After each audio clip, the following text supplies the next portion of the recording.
Bonjour à tous, ici Adober et cette petite vidéo que je vous propose aujourd'hui va simplement consister à essayer de vous expliquer ce qui m'amène à utiliser le logiciel Capture One pour travailler mes fichiers RAW plutôt qu'un autre type Lightroom.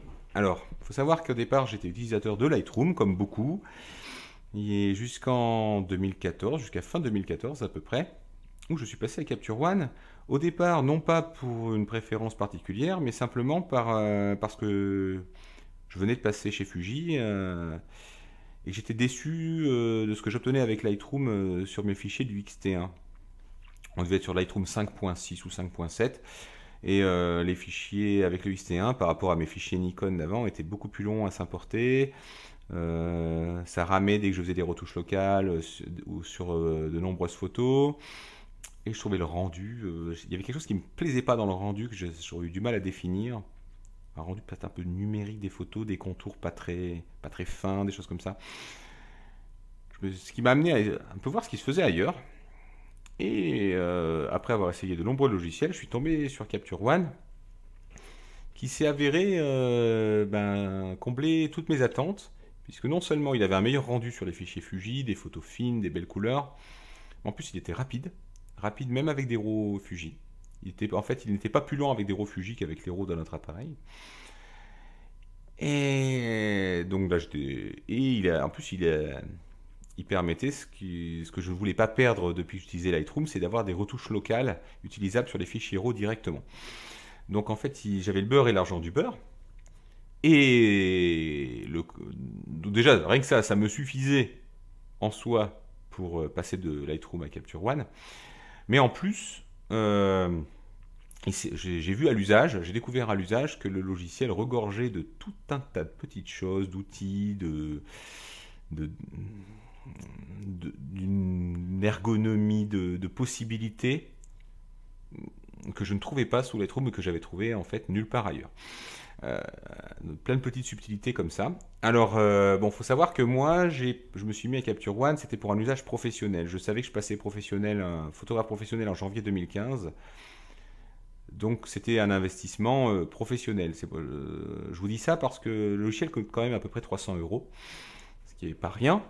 Bon, après, moi, je considère, maintenant que j'utilise depuis 3 ans et demi, je considère qu'il les vaut, hein, sans problème, vu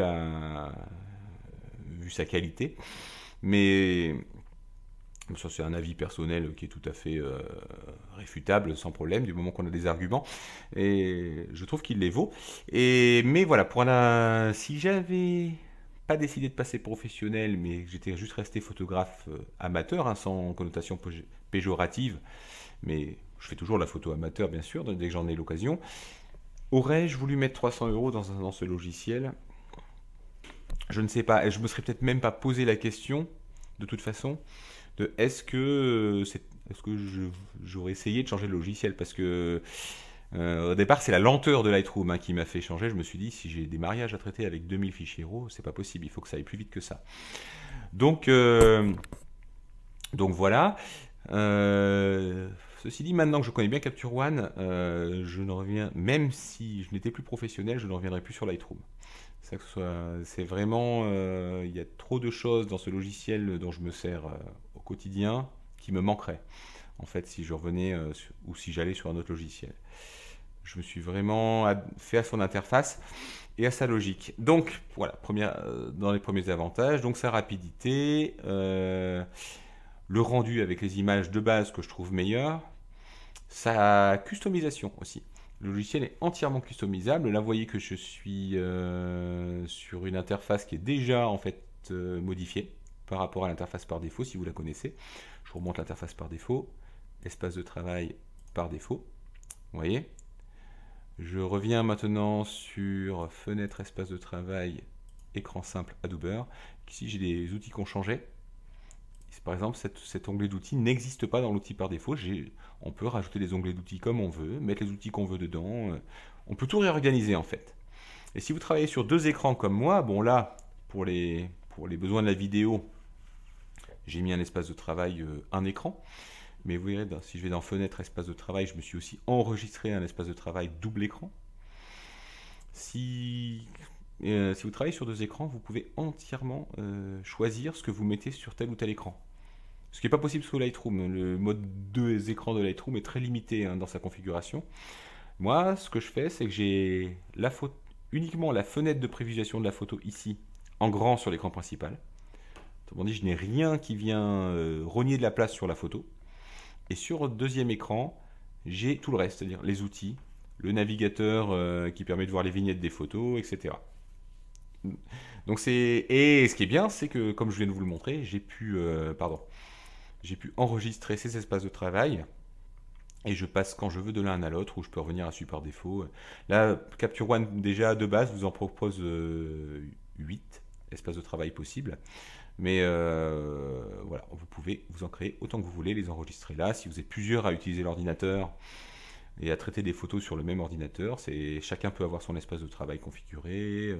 On peut imaginer un seul photographe qui ait plusieurs espaces de travail différents en fonction du type de photos sur lesquelles il va travailler. Voilà, un espace de travail pour le paysage, un espace de travail pour le portrait, etc. Voilà, tout est possible. Ça, c'est une vraie richesse hein, de pouvoir adapter le logiciel à sa façon de travailler. Voilà, ça c'est encore quelque chose qui m'a séduit sur le logiciel.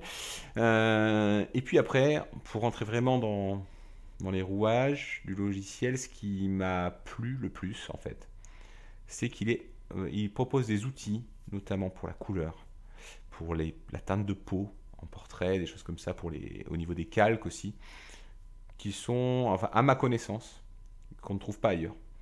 Voilà. Et une fois qu'on a commencé à s'habituer à utiliser ces outils, ce serait dur de s'en passer. Hein. Par exemple, l'outil éditeur de couleurs dont je parlerai plus en détail dans une autre vidéo, c'est un outil incroyable qui permet de travailler très précisément sur des couleurs de la photo, sur des zones de couleurs, de les transformer en calque pour faire toutes les modifications qu'on veut. Alors ça existe depuis déjà, il me semble Capture One 8, il me semble que c'était déjà dedans. Je ne veux pas dire de bêtises. Et c'est vraiment très très très pratique. L'éditeur Toncher pour travailler sur la peau. Il y a de tas d'autres choses. J'entrerai en détail peut-être sur les outils précis que j'utilise dans d'autres vidéos. Donc, Capture One, ce qu'il faut retenir, c'est qu'il a des outils qui lui sont spécifiques. On s'aperçoit d'ailleurs en l'utilisant que beaucoup de ces outils sont pensés portraits. Ça ne veut pas dire qu'on ne peut pas les utiliser pour autre chose. Hein. Mais on sent bien que Phase One, la société danoise qui développe Capture One, est aussi la société qui fabrique les boîtiers moyen format Phase One, qui sont utilisés par des photographes de studio, de mode.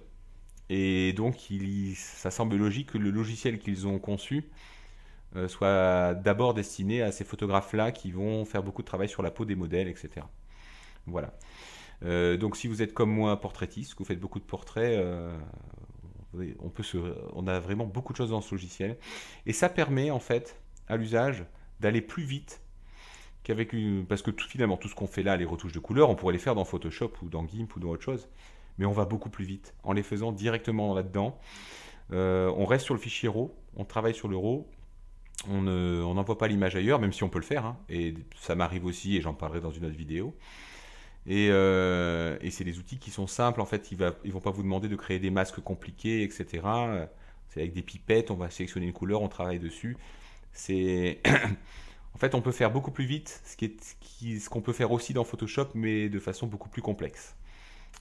Voilà. Et c'est quand même très pratique. Quoi d'autre encore? Je crois que déjà, c'est vrai que ce que je viens de dire, c'est déjà pas mal. Est-ce que j'ai parlé du fait qu'on n'est pas obligé d'importer ces photos? J'en ai parlé dans ma première vidéo, je crois. Capture One propose un mode catalogue qui est similaire à celui de Lightroom. Vous importez vos photos, il vous les catalogue. Moi, je déteste ça. Je catalogue mes photos moi-même à côté. Je ne veux pas que mon logiciel de dématrissage s'occupe de ça. Je veux que mon catalogage soit indépendant. Et Capture One vous propose un mode session. Là, vous avez le mode session ou catalogue. Et le mode session est tout bête. Vous irez voir ma première vidéo si vous voulez voir en quoi ça consiste, ou je refais peut-être une vidéo dessus. Vous pointez un répertoire et pouf, vous travaillez sur les photos. Pas de catalogage, rien du tout. Donc c'est vraiment, vraiment appréciable. Voilà, je vous ai dit À peu près, il y a peut-être des choses auxquelles j'ai pas pensé, mais disons, on va dire que je vous ai dit l'essentiel, de pourquoi j'apprécie ce logiciel, pourquoi je l'utilise. Alors peut-être que ça va donner envie à certains de l'essayer, malgré... Sachez que vous pouvez l'essayer pour 30 jours, hein. Et que chaque fois qu'il y a une nouvelle version, une mise à jour du logiciel, vous pouvez vous installer la nouvelle version et vous repartez pour 30 jours. Si vous avez par exemple la version 11.0, vous utilisez 30 jours, vous mettez la version 11.1, vous avez de nouveau droit à 30 jours. Phase One vous prolonge de 30 jours, ça permet de faire des périodes d'essai, comment dire, de refaire des périodes d'essai de temps en temps si on n'a toujours pas franchi le pas et qu'on veut voir les nouveautés apportées par chaque mise à jour. Donc voilà, j'entrerai en détail dans la prochaine vidéo sur comment je travaille dans ce logiciel, comment j'aborde en fait une séance de travail sur un dossier photo dans Capture One, mais ce sera une vidéo assez généraliste.